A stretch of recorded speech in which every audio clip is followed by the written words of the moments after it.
in my life, and I hope it comes through in the show, is like we are just people. We are beautiful souls trying to figure it out. And how do we help each other? So, using that term chosen family is very correct because you're going to talk to your friends the way you can't always talk to your family if you're lucky. And so they're going to hold you down and lift you up and tell you when you did wrong and tell you when you did good. Ooh, if you like Emily in Paris, and you're going to love Mavis in Rome. I cannot believe I went all the way from America to Rome. What's up? Luca. I was a zombie and now I'm back from the dead.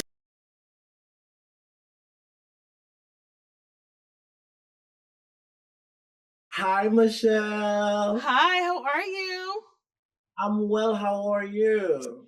I'm living life like it's golden. Living my life like it's golden. Yes. So, Michelle, I screened the TV show. I'm a big fan of Survivor of the Thickest. I'm a big fan of you in general. I'm from a Haitian background, so I'm a really big fan. You got that. Oh, So, thank you. I My love it. Where's your family from? cat Haitian, Haiti. Oh, okay. That's so nice. Mine are from Lakai, so it's like, come on, West Side, Yeah. let's go. Exactly. I love that. I really love that. I love to see us thriving in different Yep. fields. Yep. Thank, thank you. Also, watching the show, Mavis, she is such a positive character, very vibrant, very powerful person. Can you talk about how you approach playing someone who's unapologetically herself, especially in a world that often tries to put people into a box? Yeah, I mean, I could only play that character because of my lived experience. So there was a point um in my life where I figured out who I was and how to have fun and be my most authentic, truest self with my friends, but I couldn't do it at work. And then I'm like, okay, what? And I started like dipping my toe in the water. What if I did do it at work? And I used to work at NBC actually back in the day, Dirty Rock, and I was editing on the seventh floor. Or was it the sixth floor? Who knows? It was overnights, and I was tipsy most of the time. Although I said I was creative, I was there for the bagels and the money. Everyone kept telling me I should do comedy, and so when I started comedy, I was like, oh my God, I could live out loud who I am with my friends. And I just like kept finding places and spaces and chapters in my life where I'm just like, I'm going to be me here. I'm going to be me here until I just showed up for myself in the most truest way. And that's the only way I was able to write this character and live her. So it's a process, but get there, you deserve it. Everybody. And Mavis, body positivity attitude. I'm like, yes, I love Mavis for that. She's the central theme of the show. And I'm like, she is giving main character, she is giving body positivity, Hmm. she is giving self-confidence. What do you hope the audience take away from the image message in Survival of the Thickest? Oh my goodness. The takeaway is always like, man, of course you're going to be entertained, but I hope you are educated through love and laughs. I hope you take what you need, whether that's figuring out how to talk to your child about the queer community, um, whether it's figuring out who you are on the inside, whether it's maybe I should wear more color and stop covering my body because now like I really love my body no matter what stage it's in. People always talk about, oh, I can't do it anymore, I passed my prime. The prime is now. Like if you have you know pep in your step and breath in your body, this is your prime. There's no other time to do it. We're not promised tomorrow. So I really hope people, I don't know, find whatever takeaway they need. And one thing I love about Mavis, it seems like her friends becomes her chosen family, Yeah. in some ways. How does Mavis' relationship with her friends shape her journey?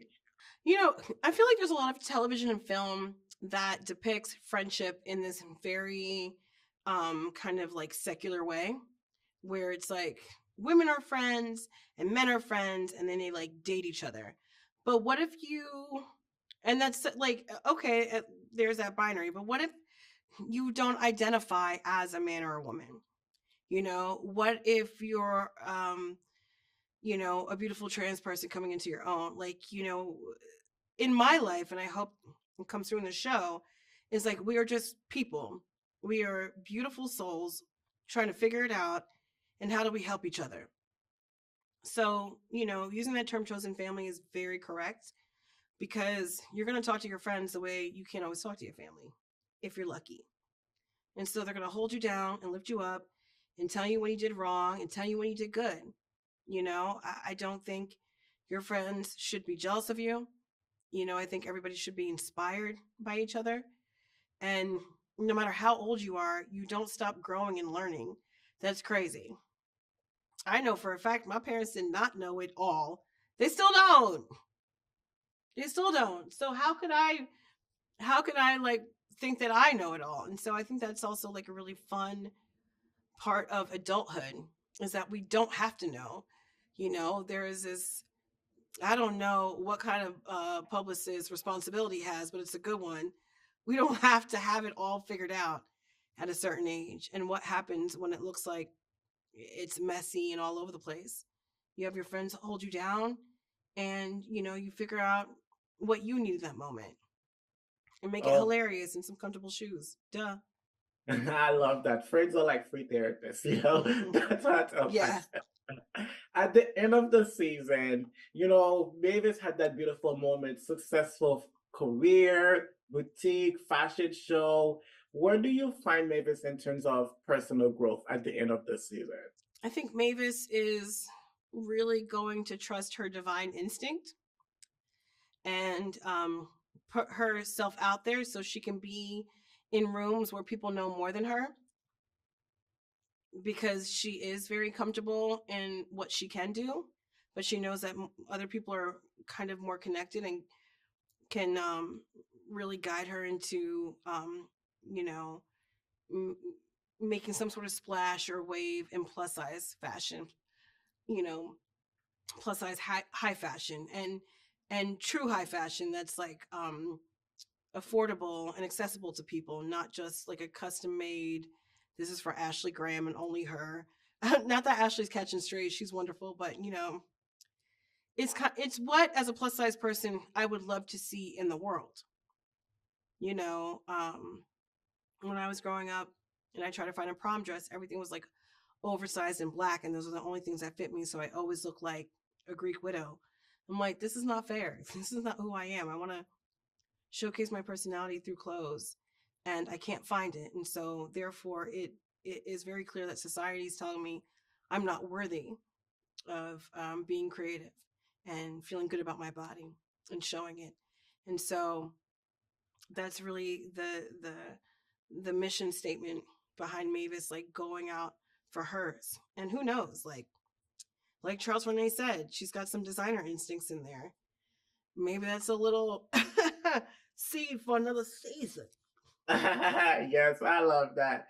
And I think for me, the way it ends, I really hope there's another season, which is why I want to ask, do you think the season finale leaves room for more exploration of Mavis like self-love journey and and what can fans expect from like personal evolution in the future season? Oh my goodness. You were asking me a question that I cannot answer. I will say this though, a really good ending for television, because you don't know if you're coming back, right? Right. There's circumstances beside, you can make the best show ever, win all the awards, for whatever reason, it could not come back. So the best kind of television ends where you close up some stuff, but you also leave it open at the same time, because Yes, you never yes. know. For friends who are going to watch this, what can they get? What are some of the key takeaways? I mean, the theme is really like, it is quite simple. It is we're all in it together, right? So it doesn't matter whether you have an artist block, or you don't even realize that mental health is taking care of your well-being, or whether it's figuring out how to deal with rejection at a certain age, whether it's realizing that you are a woman and you want a child, and how does that look when you haven't found a partner? Do you lean on your friends? Do you lean on yourself? Like, how do you even explain it? But there's so many types of themes, um, that I think are timeless, but also really keen to modern day, that are amazing takeaways and conversation starters. Um, you know, when I've been through stuff in my life, I felt really, really lonely, which is like insane because I do stand up. I have a lot of friends. I have a really good relationship with my husband, but I still have felt really lonely. Like, who can I talk to about this? Who can I call? I know they won't be good at this. And I'm like telling myself, like, I guess I have to figure this out by myself. And I really hope people watch the show and think, damn, I don't have to do this by myself. I can lean on somebody. Oh, and I think that's why Mavis has her chosen family. Thank you so much, Is Michelle. that it? 15 minutes are up? I know it went by so fast. It was really a nice conversation. And then this been on my bucket list to talk to you. You really are inspiring for all of us, all Haitian descendants. Oh, so okay, thank you. Thank you so much. Bye. Thank you. Bye.